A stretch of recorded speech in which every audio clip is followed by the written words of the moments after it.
Hello and welcome back to my channel. If this is your first time here, my name is Nee-Nee, and on here I talk about true crime, solved and unsolved.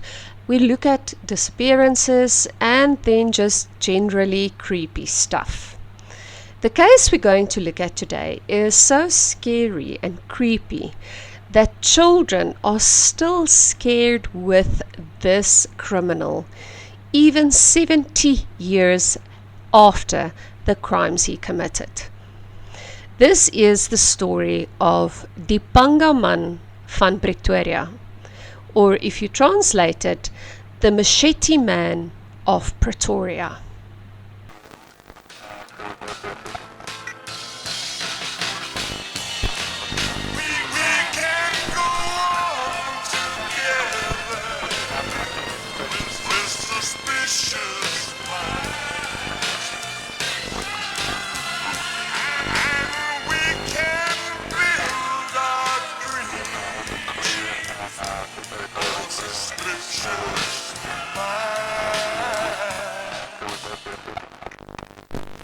My fascination with true crime, if I have to really pinpoint it, I think started when I was in primary school already. My dad was in the police force and he used to work in the building right next to the South African Police Museum. When my sister and I would visit my dad at work, he would give us some money and tell us to go and walk around in the museum, and we just loved it. I was very small when I went in there the first time, but as I got older, I knew the police museum like the back of my hand. And I can remember looking at the displays, the exhibits. At some stage, I didn't understand what was even written, and my sister had to explain to me what the displays were about.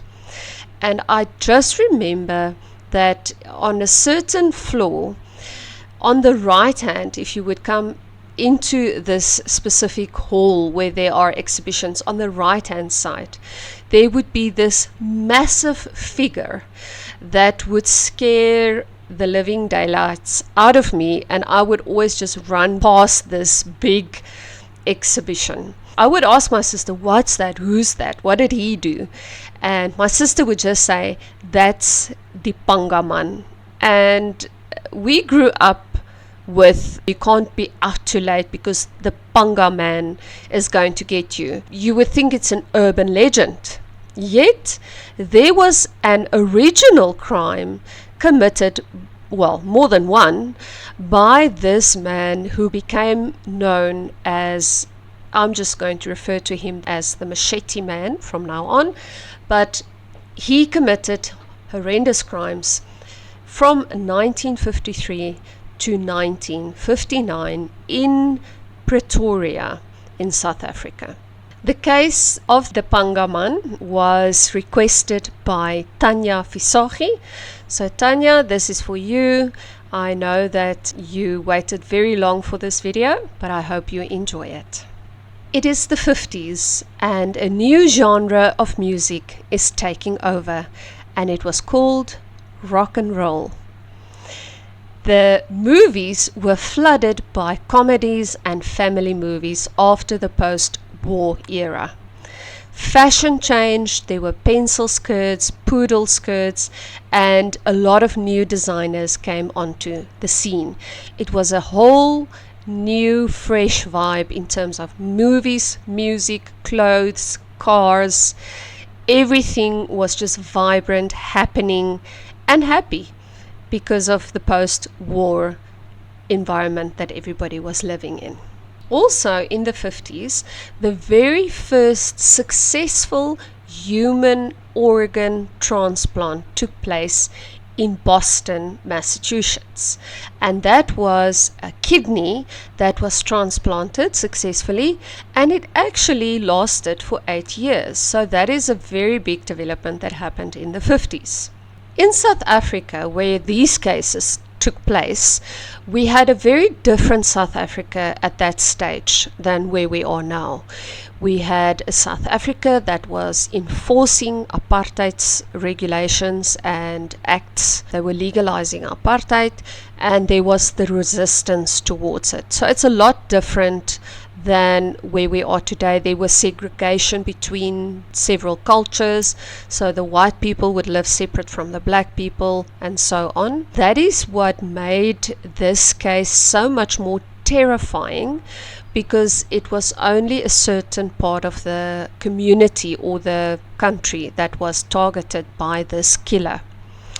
And this killer decided that his profile of victims would be lovers who would drive out into the city at night. There was a drive called Tom Jenkins Drive. I think it's been renamed today. It's a very long road. As the road goes, it's on a hill, and when you park wherever on this road, you can see the nightlife. It was known, any spot along Tom Jenkins Drive was known as a lover's lane spot. What's strange to me is that there was warnings actually that don't go out at night, don't go there at night, yet still people went there. I don't know why. Maybe people think what happened to them.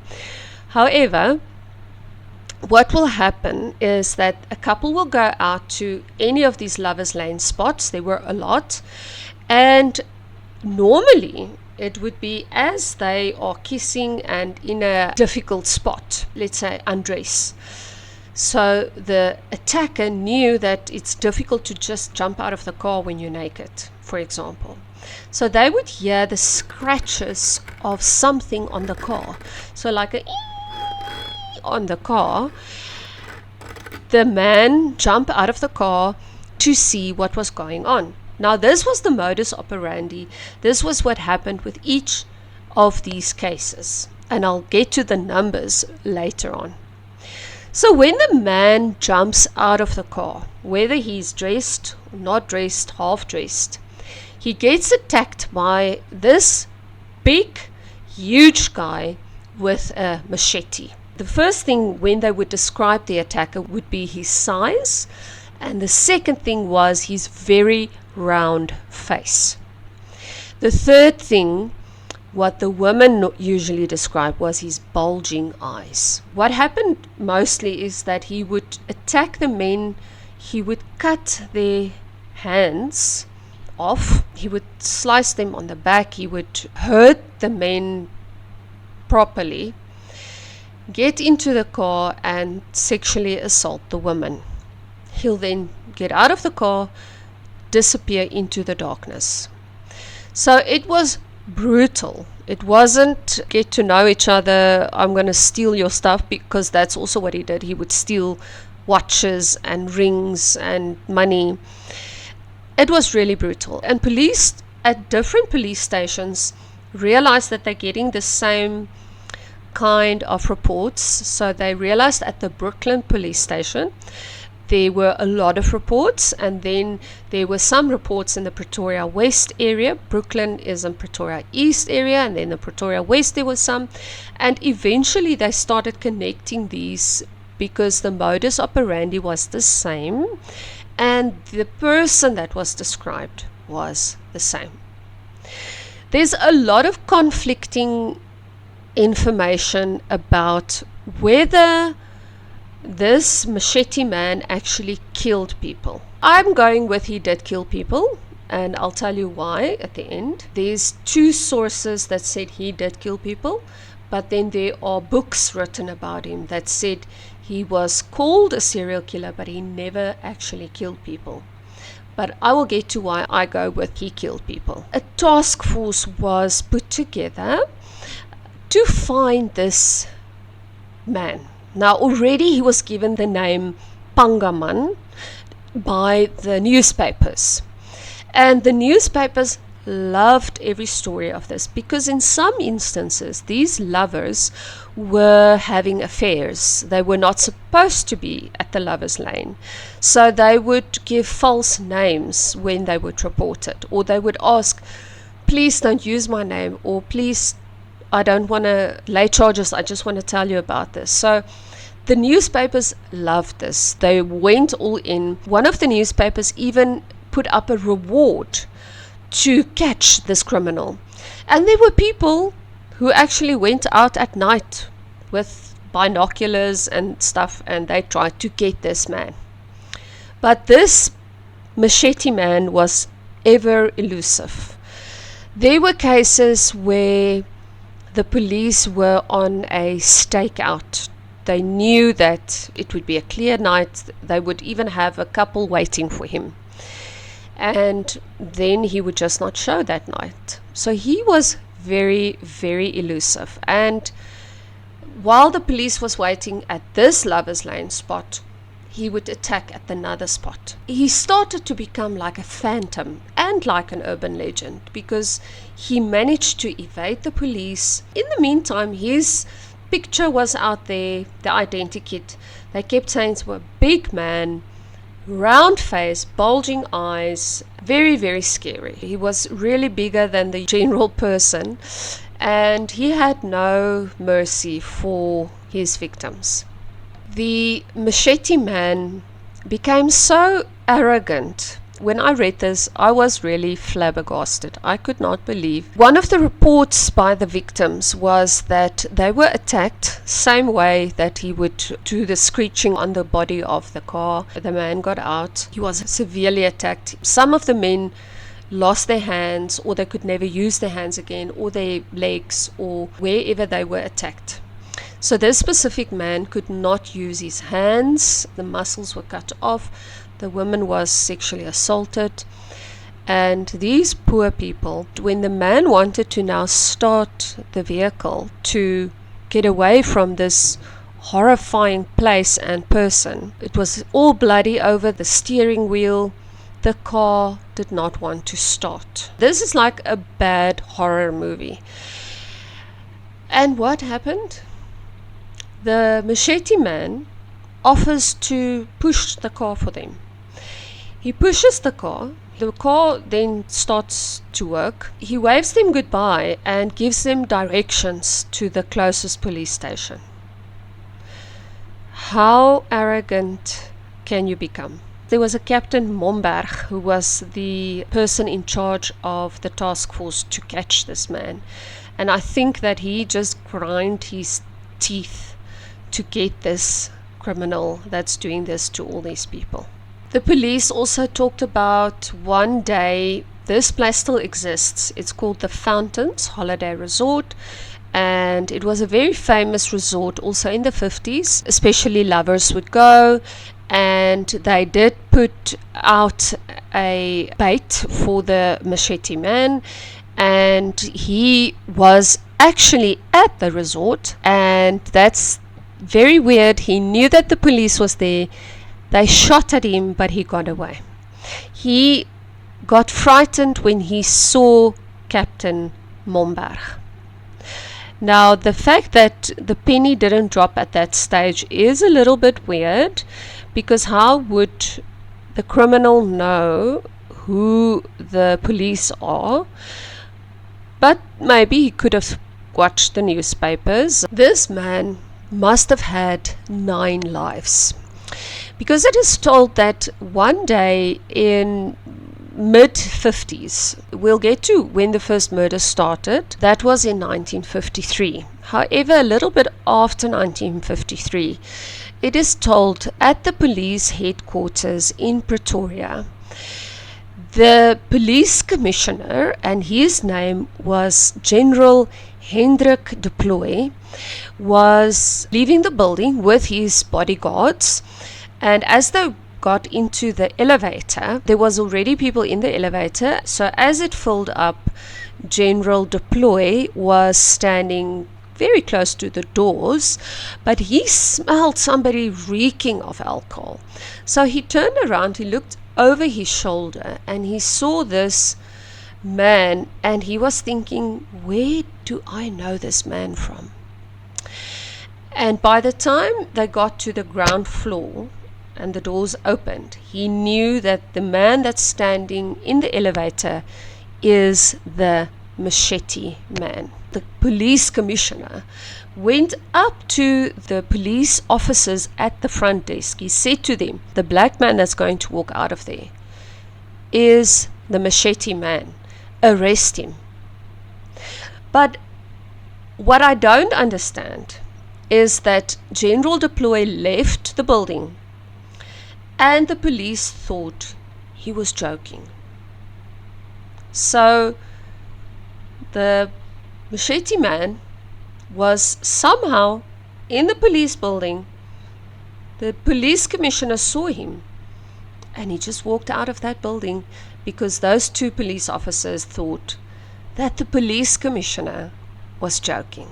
The police officers at the front desk knew this man that was reeking of alcohol as Elias.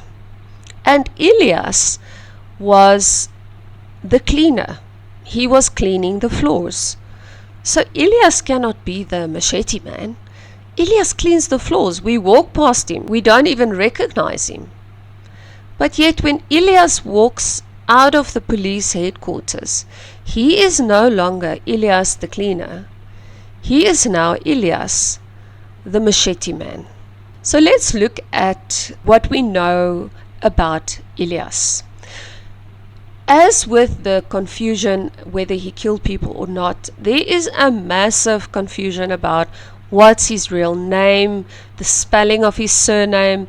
It is said that Captain Momberg spelled it correctly and then in the court dockets it was spelled wrong. He's either Elias or Phineas. I'm going to refer to him as Elias.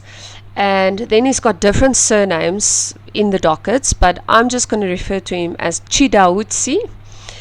And he was born and raised in Vhembe in Limpopo. Now, this is a rural area. It is a hard life, but it's a simple life. And he was actually a descendant of a royal family from Zimbabwe. And he was a descendant of the king of Tshitaudzi. Now, Elias, if you may think that he was not acting like royalty, you are 100% correct. He never did. When people went back to the village, when the news broke that Elias was the Machete Man, and they went to talk to people that knew him from when he was younger, people remembered him as a bully. He was bigger than other kids, bigger than teenagers, bigger as they grew up, but he was a bully. He always thought he was better than other people, probably because he was told that he's a descendant from a royal family, but he always felt and acted like he was better than other people. And some of the profilers, what I've gathered from what they've identified from Elias, is that he had this anger in him that he is a royal descendant, and here he has to clean the floors on his knees. I can imagine it's very devastating, but is it reason for killing innocent people? Now, if you look at Elias's history, he was actually recruited into the war, and he actually did go to war. He did see action in World War II, and they also say that he came back more rough, more of a bully than he was before, and he was uneasy with life and with where he was in life when he came back from the war. When he came back from the war, he didn't live in the village anymore. He decided that he is going to the big city, he's going to find a work, and he is going to make it big.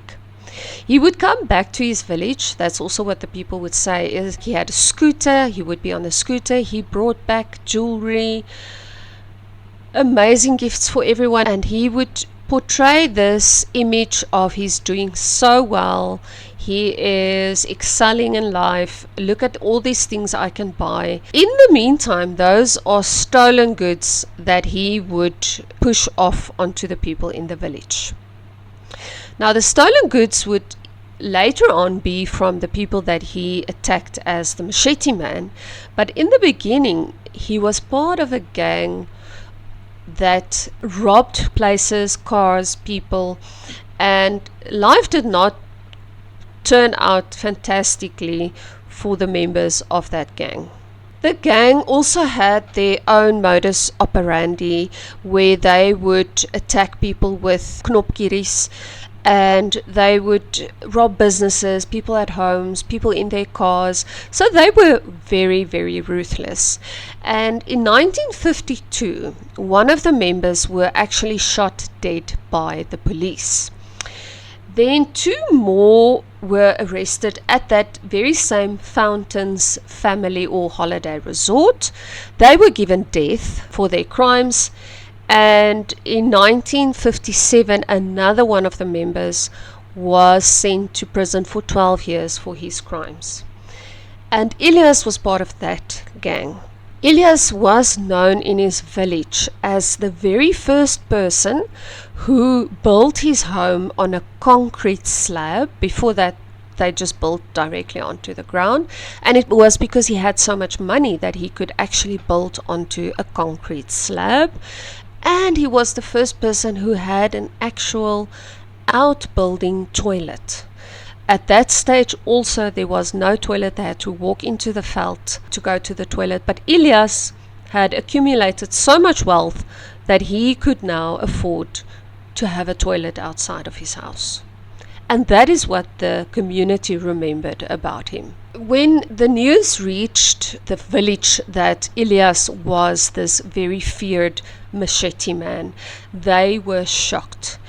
And they added also the dots together, and they realized that even though Elias was always a very violent man, a very aggressive man, he only started his serious crimes after his father had died. And that is a very interesting point, which is interesting to explore. Why did it start only after his father had died? Another double story in this case was that how was Elias eventually caught? Now, there's 2 versions. The one is that there was a raid in a hostel on the east of Johannesburg, and in this hostel there was a man that had a stolen watch with him, and he said that he bought it off another black man, and that black man's name is Elias, and Elias works for the police. That is how they went to Elias's house, is the same story. How they got to the house is 2 different stories. The other story of how Elias was identified is that a military policeman said that he was beat up by this man that works at the police headquarters, and he reported it to the police. And he said to them, but did you know that this man that beat me up is actually the Machete Man? So I don't know how he knew it. I'm more leaning towards the first story. That sounds more reliable and realistic to me, that they would find stolen goods. But as I said, they got to Elias's house and they searched his house, and they found a lot of stolen items there, items that was mentioned by the couples that reported the crimes. And very, very significantly, under a lot of cloths in a trunk, they found the machete that he was using.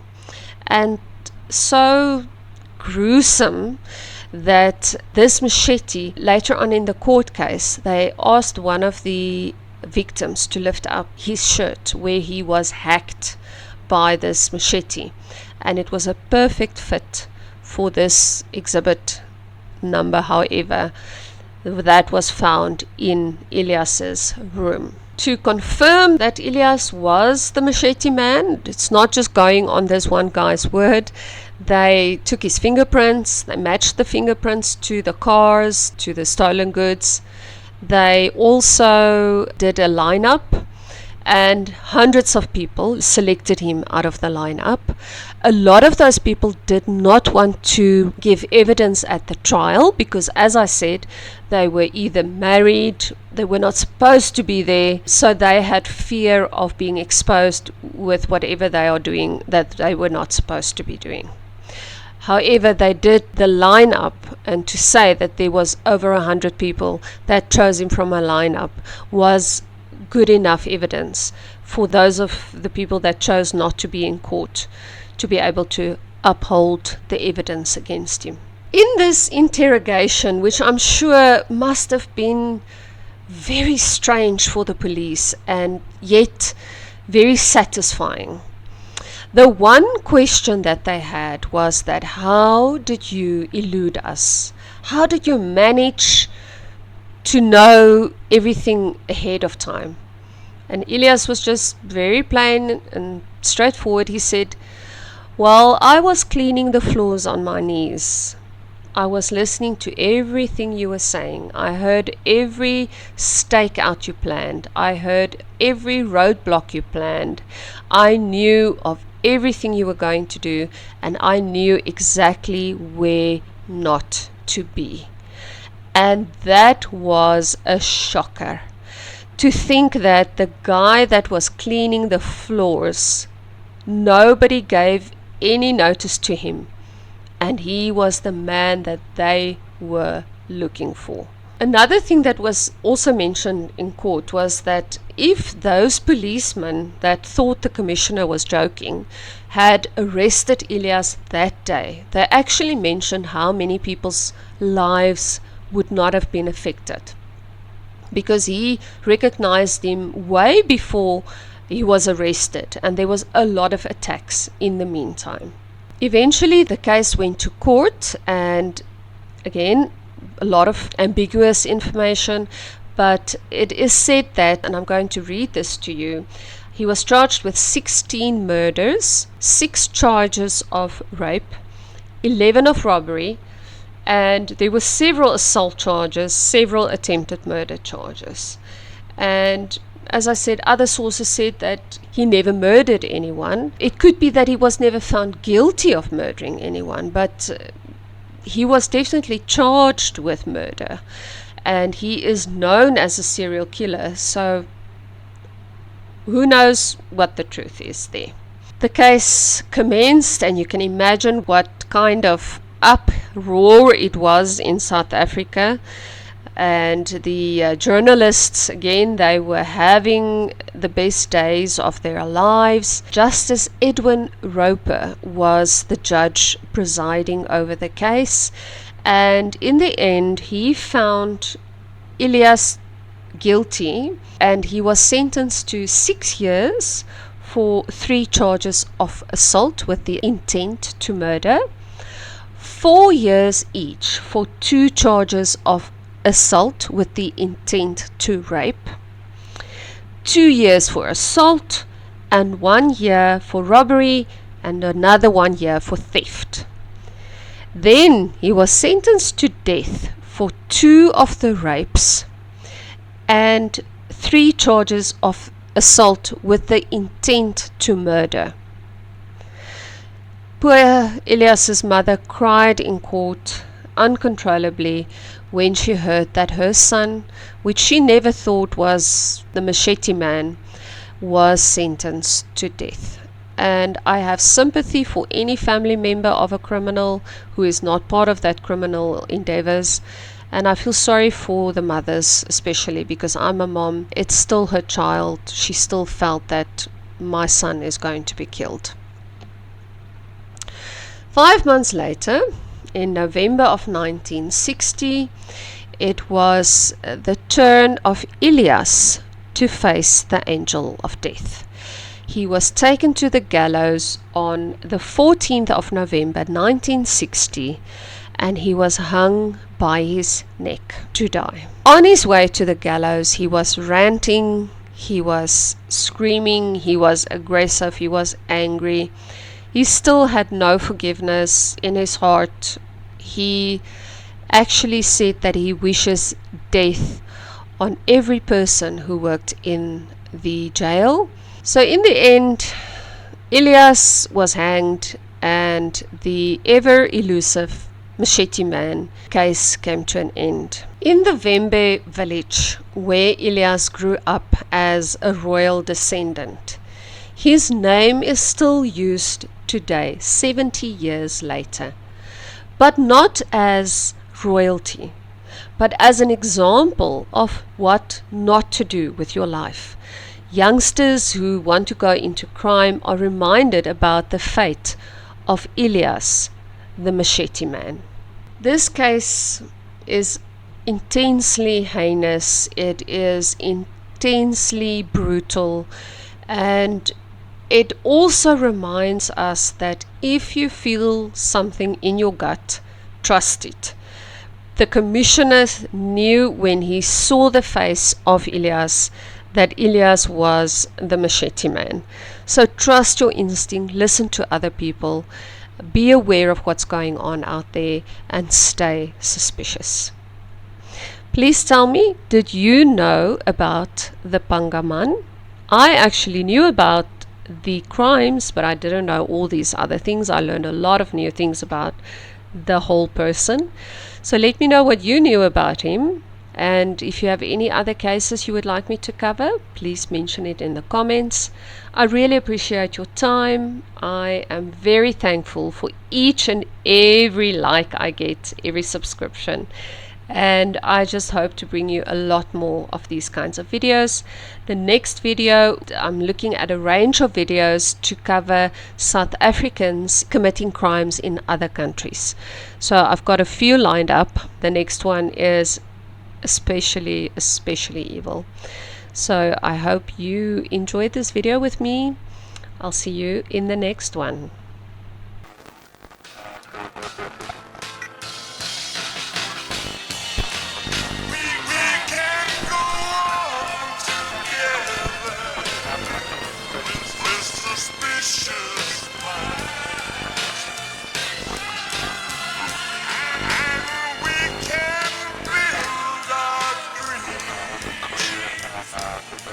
Subscription.